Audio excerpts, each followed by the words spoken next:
Hello guys, it's Pete from MyJewelryBench.com. This is the week for dropped watches, and this is one of them.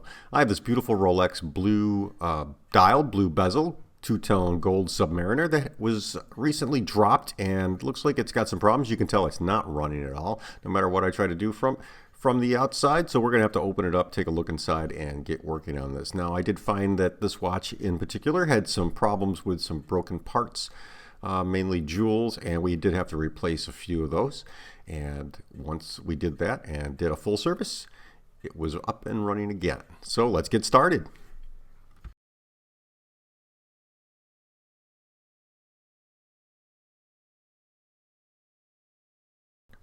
Of course, the first thing we have to do is remove the band from the case. And we're going to simply push in these pins here and then put the band aside. I always keep a parts tray handy, and I always put every single part from every watch I take apart in one parts tray. Next thing we're going to do is grab our case opener. A link to this is in the description below, and I do have a recommended products page on Amazon, so you can check that out for any of the tools that I use during these videos. Let's give this a quick open and see what's going on inside.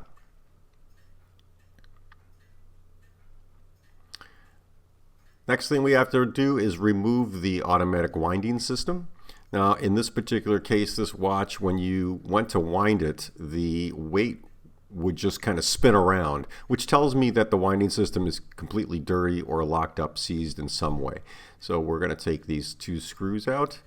This is a 31-35 movement, so it only has two screws holding on the winding system. We'll put that aside, and we will examine that later. Next thing I'm going to do is remove the gasket because I don't want to cause any damage to that gasket since it is in good shape. And we're going to remove the movement from the case. There are two screws, two case screws holding this in. Turn them clockwise or tighten them. It will lower them onto the movement, and it allows the movement to be released once we remove the stem and crown. Okay, I apologize for the light, and there will be some focus issues on this. My thumbs keep getting in the way of the focus. First thing we're going to do here is to remove the hands once we get the movement out. And always protect the dial. Some people will use those plastic dial protectors. I do like those on some watches. Unfortunately, on Rolex watches, they will scratch the lacquer that's on the dial, so be very careful. There are two screws that hold the dial onto the movement, and we're going to loosen those up and gently remove that dial. Put it aside. It does have some damage from some previous water damage. Not much I can do with refurbishing that dial. We should replace it. And now we'll take the date ring off. The date ring is held in 3 spots plus the 4th locking screw. So we're just going to unlock that screw and remove the date ring. Now I'm going to pull the frame for the date ring off. There are 4 screws that hold it, 3 outer and 1 on the inside. So we're going to release these 3 screws on the exterior of the date ring holder or date ring plate. And then we'll grab the 4th screw, which is located off center on the plate itself. Don't forget about that one, because if you do try to pry that up, you can damage it. So now here we have to be careful because little gears and wheels can come off. So you want to make sure that you take note of which gear is where. And I'm going to remove the cannon pinion now. And the next step is to remove the balance. And I'm going to remove the complete balance. You can see the watch is running now that I've got the winding system off, which tells me that chances are that winding system was most of our problem, but I did find some other issues in here. Gently remove this. These hairsprings are tighter and actually well constructed, and they are stronger than most people think. So don't worry that I'm going to damage it. I didn't. Now we'll remove the pallet bridge. There are 2 screws holding that in place. Keep that all together, and we'll pull out that pallet fork and move on to the next step, which is to remove the train bridge. 2 screws on the outside, 1 on the middle of the train bridge, and remove those 3 screws, and the bridge will come out very easily and give us access to the train. Take all the gears, put them aside in a safe place because they will need to be cleaned. The center wheel for the second hand pinion, be careful with that because you don't want to bend that at all. You want to keep that as straight as possible. Now let's remove the winding gear for the mainspring. So we're going to take 1 screw out, lift that gear out, and there should be 2 screws that hold the barrel bridge in place.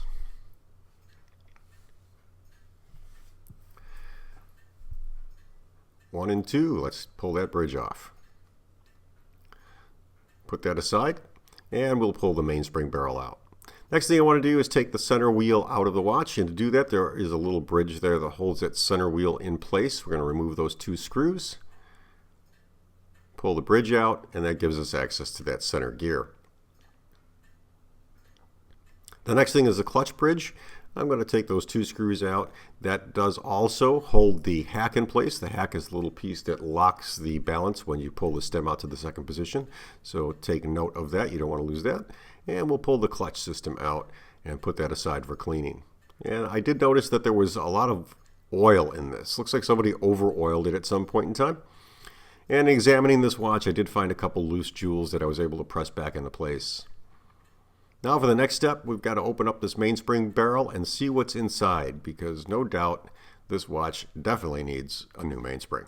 And if you look at that, there is just a ton of dried up black grease on this, and you can see it's getting all over my gloves. And I'm just going to show you here with some Rodeco. I'm going to dab that onto the mainspring, and look at that. Wow, that's disgusting. There's more grease on that than in the first cafe racer that I rebuilt. Now it's time to wash every part, and I do clean every part individually. So I'll have several baskets going in my ultrasonic cleaner. Once it's in the cleaner for a few minutes, depending on which part I'm cleaning, I will rinse it off in either distilled water or some warm rinse, and then I use a watch rinse or degreaser that actually dries and evaporates off the parts very simply. In a pinch, if you're going to do this at home, you can also use 99% isopropyl alcohol to do the same thing. Now we're going to examine this winding system, and it's pretty seized up, which tells me that there's an issue with it. It's very dirty. It looks like the watch was serviced about 12 years ago, but nobody ever serviced this part of it. And I did find a broken jewel in here, so we're going to have to replace that also. With some manual pushing on this, I was able to get it to spin, but not well. So this piece is the troublemaker. And now I'm going to go back to the mainspring. We're going to pull out the old mainspring. Sometimes if the mainspring is a year or so old, I can refurbish it, clean it, and then reuse it. But in this case, look at how bad this is. This is disgusting. I can't believe somebody would let a mainspring go this bad. That's probably one of the worst I've seen in about 2 years. Now I tend to use spring oil. I don't use a grease on mainsprings because the grease just does this and it gets thick. Let's get rid of that. Now I've thoroughly cleaned the barrel and the barrel top. I've also cleaned the barrel pinion. So everything that's going into this barrel and the barrel itself is spotless, cleaned and degreased.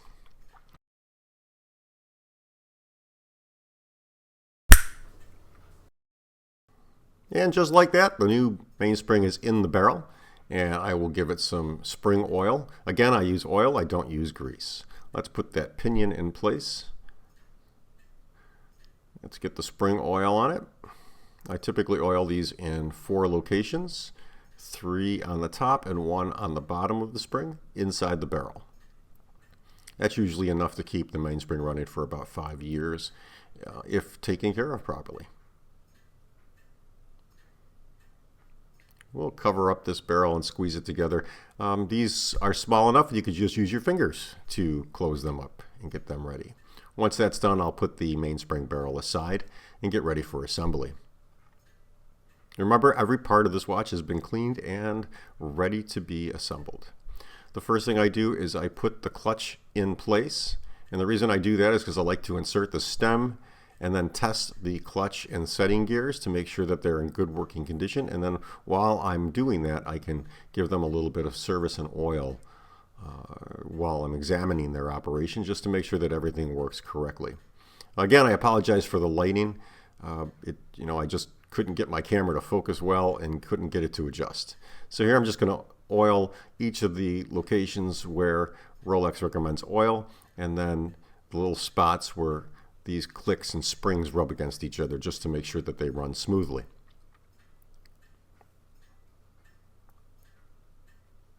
Now we'll put the hack in. The hack is important because when you pull the stem out to the second click, it should lock up the watch from running.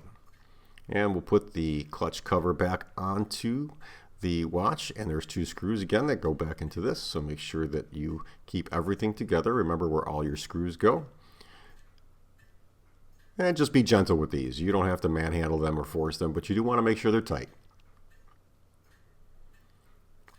Again, my thumb kind of took this out of focus. So here I'm just checking to make sure the hack works, pulling the stem out to the second click, and if you did notice it, it did work good. Now I'm going to go and oil all the spots where I can't get oil to as I'm doing the after assembly. So I'm going to put that center gear back in place. We'll put that center gear bridge over where it's supposed to go. There are 2 screws that hold this bridge in place. There's the first one. Yeah, remember these things will pop out if you're not careful, so just, use a gentle finger. A lot of times I won't tighten the screws all the way. I'll just loosely tighten them just to make sure that all the gears or all the train parts work good together before I tighten anything up, because sometimes if something is out of position, you could actually cause more damage or break a pinion.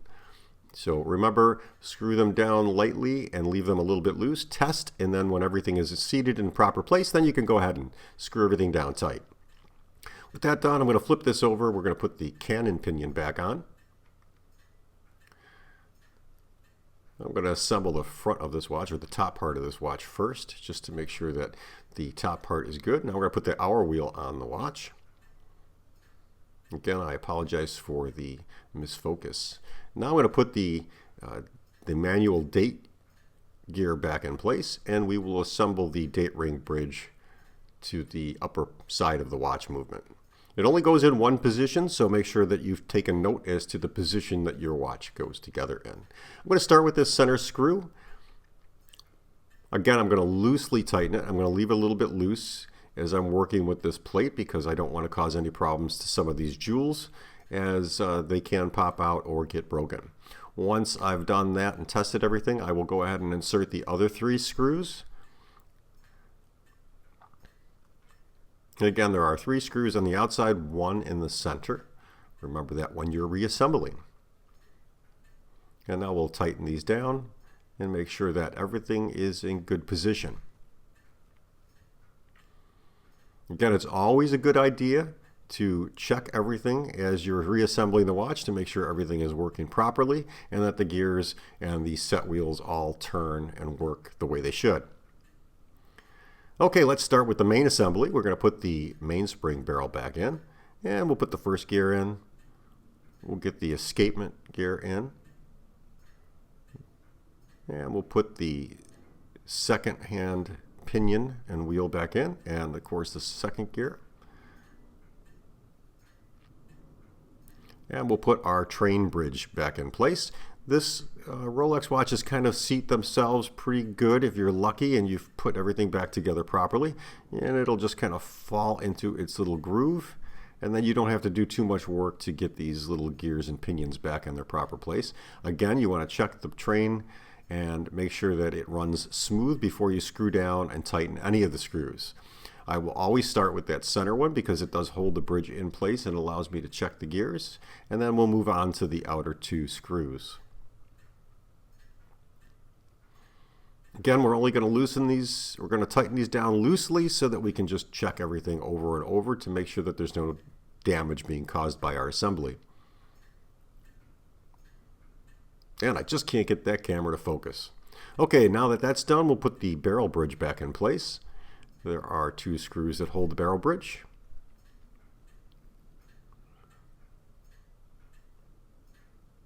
It's a good shot of my thumb, huh?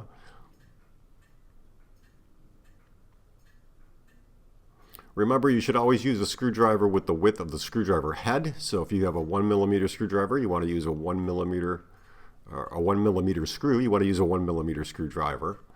That tends to hold the screw flat and even. And again, I test everything as I move along. Now I'm going to put the winding gear back into place for the mainspring barrel. That seats pretty well. There is a keyed slot that's square on the top, and then we will tighten the screw down. Now you should notice that the train moves as I tighten this down, and everything moves perfectly and smoothly. And after I've tested it, I will go ahead and just put oil at each location where oil is required.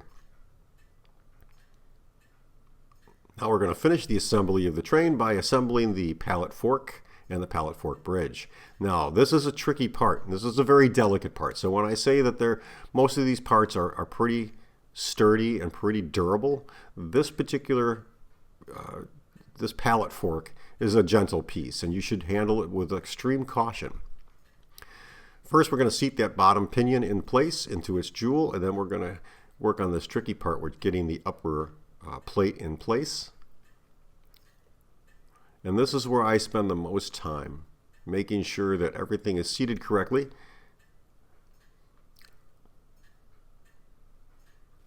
I'm going to, again, put the screws in, but very loosely. And then a lot of times I'll look under a microscope to make sure that everything is seated properly before I go ahead and tighten these screws.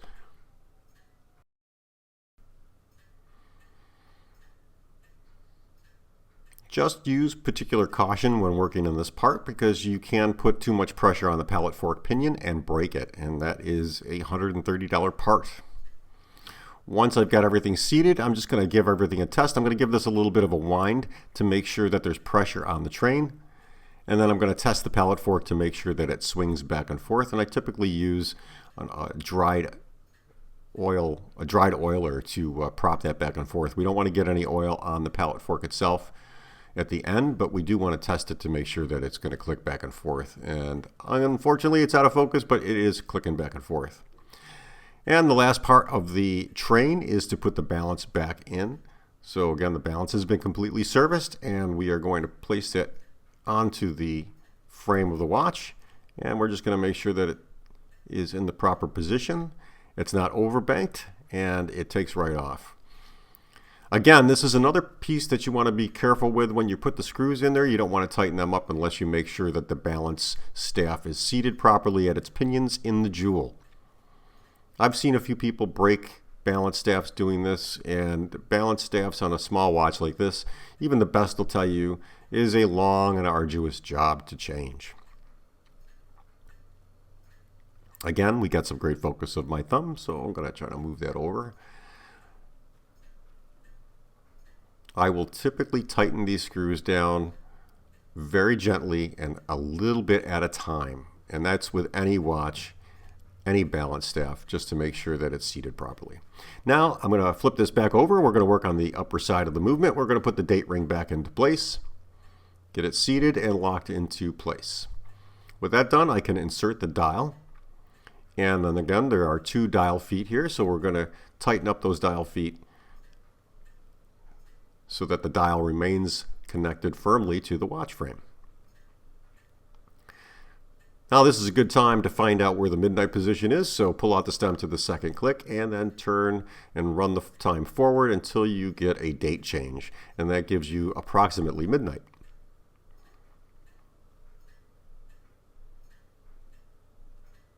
There we go. From here I can start putting on the hands, and again I'll start with the hour hand because it is the lowest sitting and first hand required to insert on the watch. So we'll put that on and make sure that it is in place, make sure that it doesn't hit anything on the dial. The next step is the minute hand, and again we're going to firmly attach the minute hand very gently using our hand tool. Again, there's links for these on my Amazon recommended products page. And then we're going to go around and just double check that everything works in its proper position. Now I can remove the stem and crown again and insert the second hand. Remember, as you're working with these, you're going to test the hands and make sure that everything runs properly and that the hands don't rub on either the hour hand, the minute hand, or the second hand, because that will stop the watch. So I've sped this up 4 times. You can see it's kind of spinning around and looks good. Nothing's rubbing. I've checked it with the loop and we have good clearance all the way around. Now it's in time to reinsert the movement back into the case. Remember those 2 screws, we have to line them up into the open slots of the watch so that it'll fall back into place. And you'll see it seats itself, and then we can turn it to the proper position so that we can reinsert the stem and crown. Now I've cleaned the case, I've cleaned all the gunk out of it, everything's good. I've checked all the gaskets, replaced all those that need them. So we're going to reinsert that crown. I'm going to tighten it up so that the crown and stem are holding the watch firmly in the case, and then I can tighten the two case screws. Again, you're going to turn those counterclockwise or loosen them so that they hold the movement tight inside the case. Hey, at least I got that in focus. Now it's a good time to run through one more test, make sure that the second hand isn't rubbing against the inside of the crystal, and I'm going to go through and just run it through and make sure we get to the midnight part and that the date changes properly. There are a lot of scratches on that crystal, and unfortunately the customer does not want to replace that. Now I'm checking the manual date change and it looks good. And I'm going to screw that crown back into place. So now it's time to work on the winding system, and I did a complete disassembly of this because I had to, basically. I had to change a couple crystals here that were broken. So the crystals there and the dirt that was embedded in the winding system required me to disassemble it, clean each gear individually, reassemble it, and then here I'm just giving it a little oil so that the winding gears turn smoothly. A lot of people won't oil these, and you know, is it necessary? That weight's heavy enough that it'll keep winding, but just to make sure everything runs smooth. I'm going to click this back into position, and we're going to give this a quick snap, and then we will lock the weight down to the winding system. There's a little slide there, and if you notice when I took it apart, you just slide it outward to unlock it, you push it forward to lock it. Now that's back on the watch. I just did the reverse of removing it, and I'm going to put the gasket back on, and we will tighten up the back case cover.